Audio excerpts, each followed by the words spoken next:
আনন্দের সংবাদ, যাত্রাবাড়িতে সামাজিক জিয়াফত সফলভাবে সম্পন্ন হয়েছে। আসতে যে বলে আমার ছেলে যে ঘর থেকে বেরিয়ে গেল, তারপর আমার ছেলের লাশ হয়ে আমার ঘরে ফিরল। 2024 যেই বাংলাদেশ, সেই বাংলাদেশ ভবিষ্যৎ স্বৈরাচার বলে আর কোনো কিছু নাই। এখন যারাই স্বৈরাচারিতাকে তার রাজনীতির টুল বানাবে তারাই হচ্ছে যে ধসে যাবে। দালাল 200টা কিছু ইন্ডিয়াতে আছে পলাতক, তারাই এটা বিভিন্নভাবে করানোর চেষ্টা করছে। তবে আমরা যতটুকু পারি, আমরা যদি সংঘবদ্ধ থাকি, ইনশাল্লাহ তারা বেশি দূর আগাতে পারবে না। এই যে ডেইলি স্টার, প্রথম আলো, বাংলাদেশকে জঙ্গিবাদ খোঁজা এবং ইসলামের বিরুদ্ধে যে অপপ্রচার, 2 সপ্তাহ আগে থেকে আমরা এটা হচ্ছে আমাদের প্রচারণা প্রচারণা শুরু করছি এবং কি আমাদের কার্যক্রম শুরু করছি। কিন্তু গতকাল রাত থেকে আমাদের ডিরেক্ট আমরা যেখানে রান্না করব, এই রান্নার প্রসেসিং সব কিছু গতকালকে থেকে শুরু হয়েছে। অসহায় যারা আছে, দুস্থ যারা আছে, সবার জন্য এখানে কোনো ভেদাভেদ নেই। আমরা এখানে আমাদের ভারতীয় আগ্রাসন রুখে দিতে হবে বাংলাদেশ থেকে, এটা আপনারা দেখতে পাচ্ছেন। আমরা ভারতীয় আগ্রাসন ইতিমধ্যেই এই বাংলাদেশের মধ্যে বিভিন্ন জায়গায় বিস্তার করে আছে। এগুলোকে আমরা এখন আমরা জুলাই বিপ্লবের পরও এগুলোকে আমরা বাংলাদেশ থেকে রুখে দিতে পারিনি। সেই সাথে আমরা প্রথম আলো এবং ডেইলি স্টার এই দুইটার যারা মাহফুজ আনামার মতি আছে, এদের আমরা পদত্যাগ চাই। যে প্রত্যেকটা নিউজের মধ্যে জুলাই বিপ্লবের নিউজগুলো, সবগুলো নিউজের মধ্যে দেখছেন আপনারা যে আমাদেরকে খুনি, আমাদেরকে বিভিন্ন ট্যাগ লাগিয়ে, বিশেষভাবে যখন কোনো হুজুররা কোনো হুজুরদের উপরে নিউজ করা হতো, সেই নিউজের মধ্যে তারা জঙ্গি ট্যাগ লাগিয়ে দিত। যাত্রাবাড়ির প্রতিরোধ যোদ্ধাদের সম্মানে জিয়াফত এবং 10,000 মানুষকে খাওয়ানোর আয়োজন করা হয়েছিল। 10,000 মানুষ খাইছে। যাত্রাবাড়ি ছিল আমাদের জুলাই আগস্ট বিপ্লবের লেনিনগ্রাদ।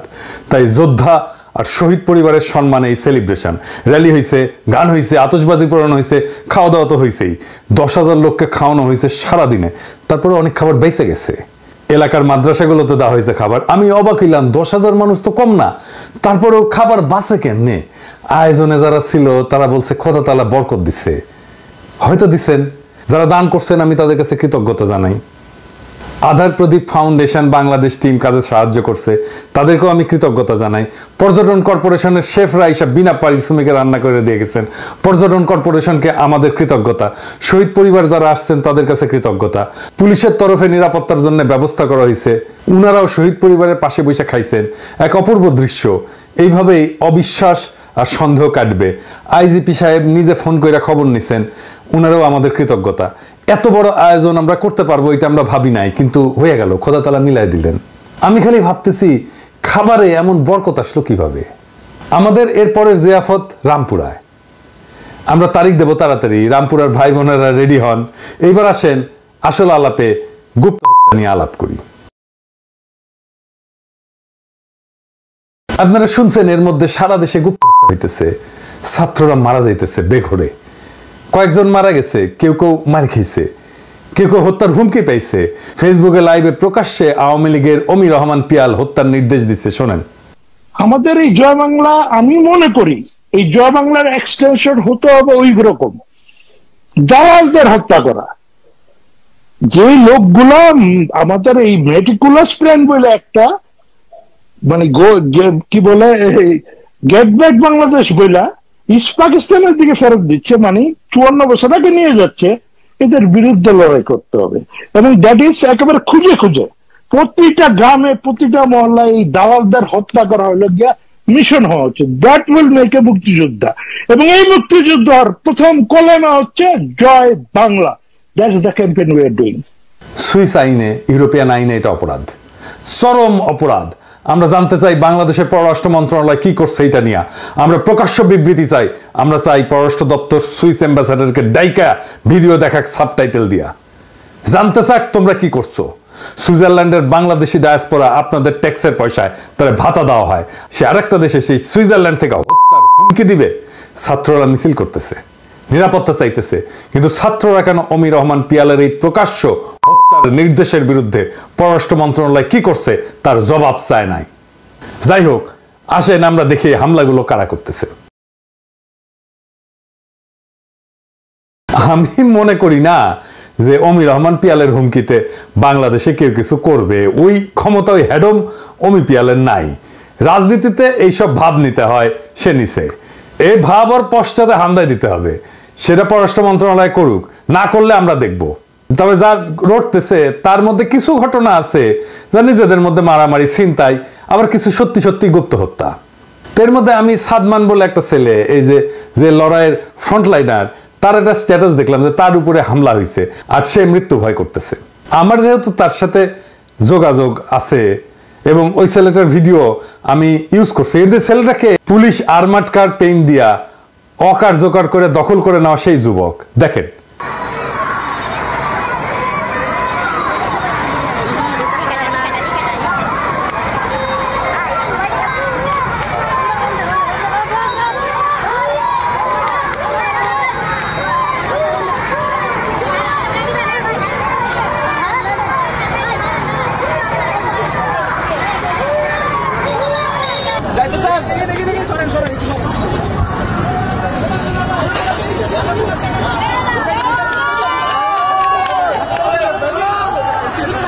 তারে পিটানোর একটা ভিডিও দেখলাম, এই বীর বিপ্লবের 4 মাসের মাথায় মাইর খাইতেছে, এটা দেখাও যন্ত্রণা।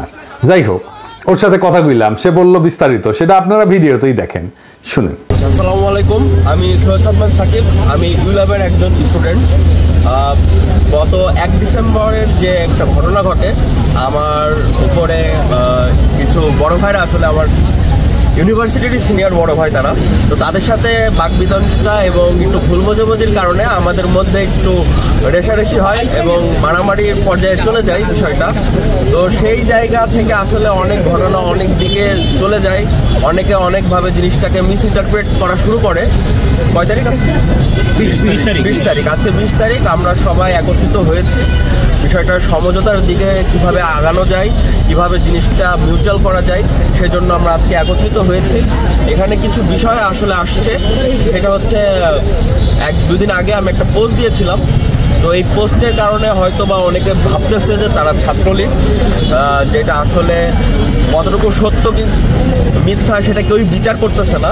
আসলে এমন কিছুই না, আমরা সবাই ইউল্যাবের সাধারণ ছাত্র এবং আমরা প্রত্যেকেই আন্দোলনে সক্রিয়ভাবে অংশগ্রহণ করেছিলাম। এবং হয়তোবা হইতে পারে যে এই ঘটনার প্রেক্ষিতে বাইরের অনেক থার্ড পার্টি বা হচ্ছে যারা আসলে ছাত্রলীগের সাথে জড়িত, তারা এই ঘটনাটার সুবিধা নেওয়ার চেষ্টা করতেছে। তা আমি বলবো আপনারা এই ঘটনায় কান দিবেন না।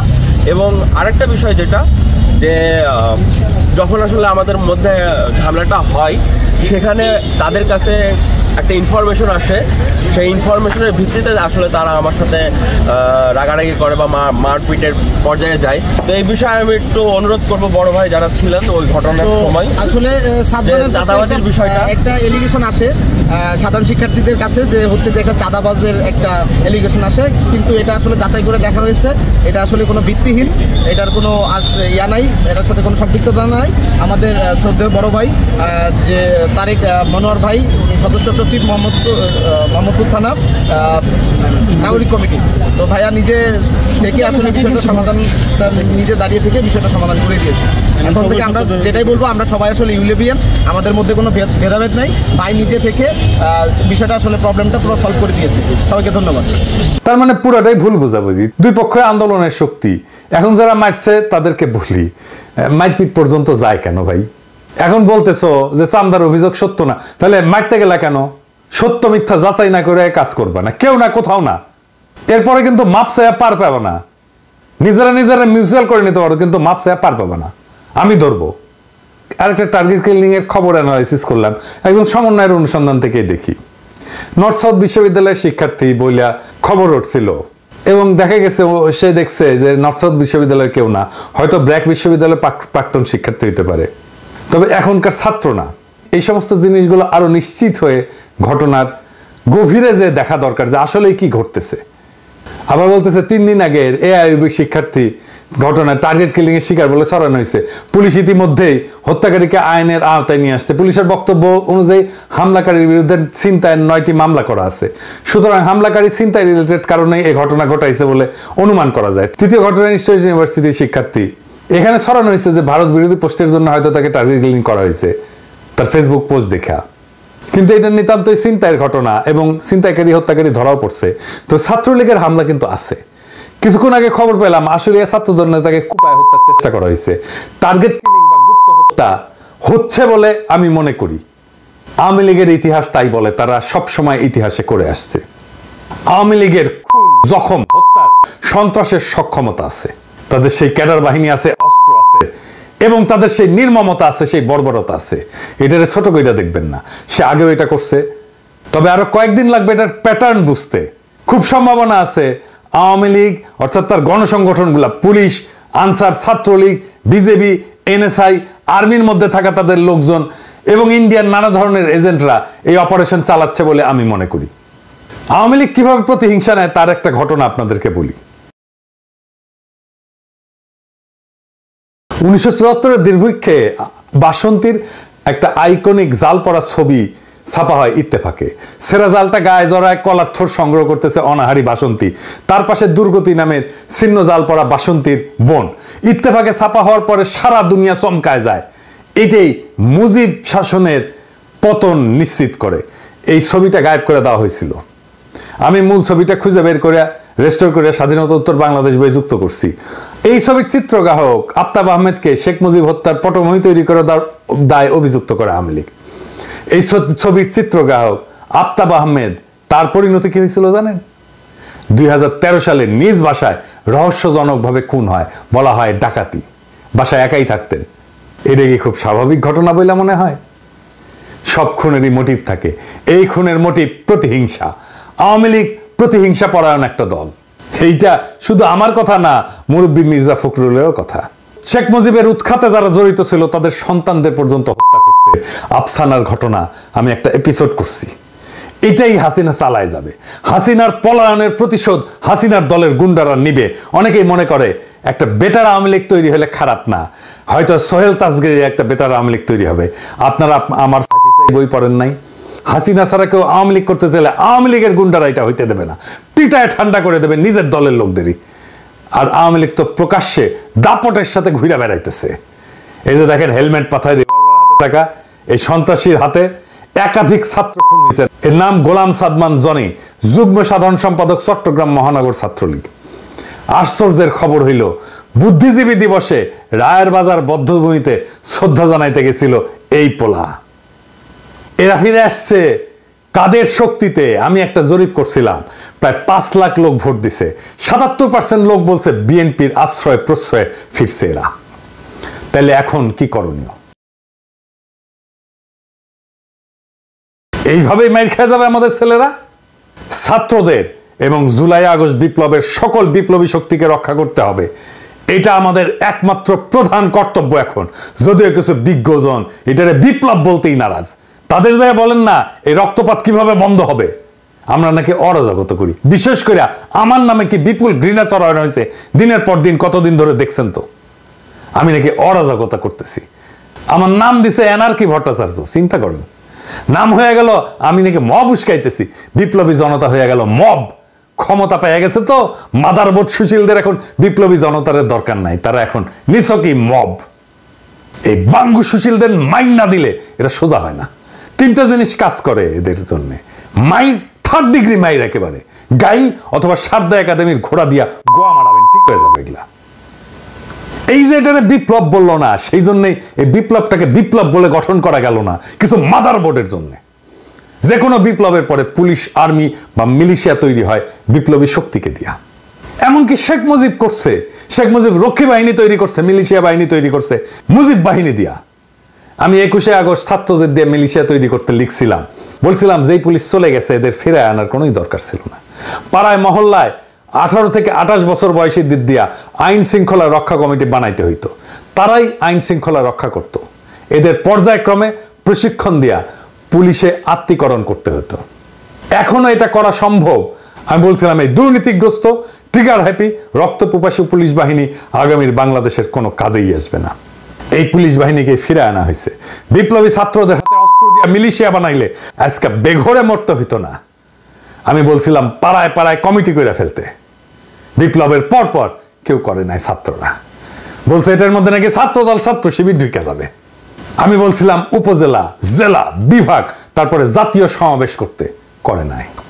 বলছিলাম বিজয়কে সেলিব্রেট করতে, করে নাই। সারা দুনিয়ায় কোনো বিজয় সেলিব্রেশন হয় না প্যারিস ছাড়া, শুধুমাত্র প্যারিসে হয়েছে 5ই আগস্ট। এই যে এইটা,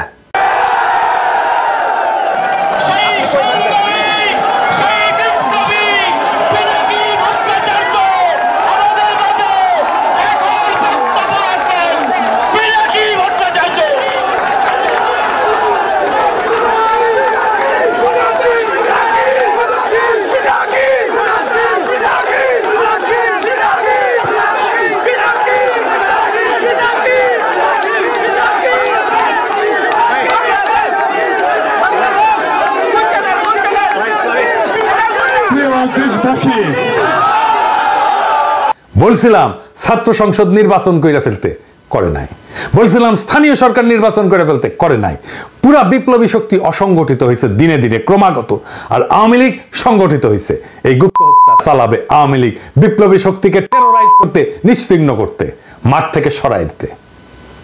রাজনীতি কোনো সুশীল কাজ না, লড়াইয়ে রক্ত দিতে হয়, বিজয় রক্ত দিয়ে রক্ষা করতে হয়। এই প্রসঙ্গে একটা গল্প বলি, আমার নিজের গল্প। মেডিকেল কলেজে ফার্স্ট ইয়ারের ছাত্র, কমিউনিস্ট পার্টিতে জয়েন করছি। কমিউনিস্ট পার্টির যেটা প্রথম ধাপ, ওইটা বলে হচ্ছে গ্রুপ মেম্বার।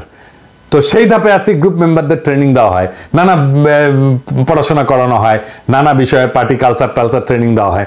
এর মধ্যে পড়ানো হইতেছে পার্টির ইতিহাস, সংগ্রামের ইতিহাস, পড়ানো হলো ইলামিত্রের ইতিহাস, নাচলের ইলামিত্র। সাঁওতাল বিদ্রোহ করছিল, কিভাবে লড়াই করলো, কিভাবে নির্যাতিত হলো, সেই নির্যাতনের মর্মস্পর্শী ঘটনা বলা হইতেছে যে ইলামিত্রের যৌনাঙ্গের মধ্যে গরম ঢুকায় দেওয়া হয়েছিল। এবং এই মর্মস্পর্শী বর্ণনা শোনার সময় গাছিরা উঠছে, মনে হয়েছে মাইরা ফেলি ওই দারোগারে। তো এই দারোগা কাজ করছিল, আমি জিজ্ঞেস করলাম ওই দারোগারে কেন খাইয়া দেওয়া হলো না? সবাই হারে করে উঠলো, বলে এই ধ্বংসাত্মক কথাবার্তা। আমি কইলাম যে এটাই রাজনীতি। যদি দারোগাকে খাইয়া দেওয়া হতো, আগামী 50 বছরে কেউ কমিউনিস্টদের বিরুদ্ধে মাথা তুলে তাকানোর সাহস করতো না। বিপ্লবের পরে যারা গান্ধী হইতে গেছিল, তারাই আজকের এই পরিণতির জন্য দায়ী। তাদেরকে ধরবেন, মিছিল করতেছেন তাদেরকে ধরেন। এখনো সময় আছে, বিপ্লবীদের মিলিশিয়া গড়ে তোলেন। একমাত্র এইভাবে প্রতি বিপ্লবী সন্ত্রাস রুখে দেওয়া সম্ভব।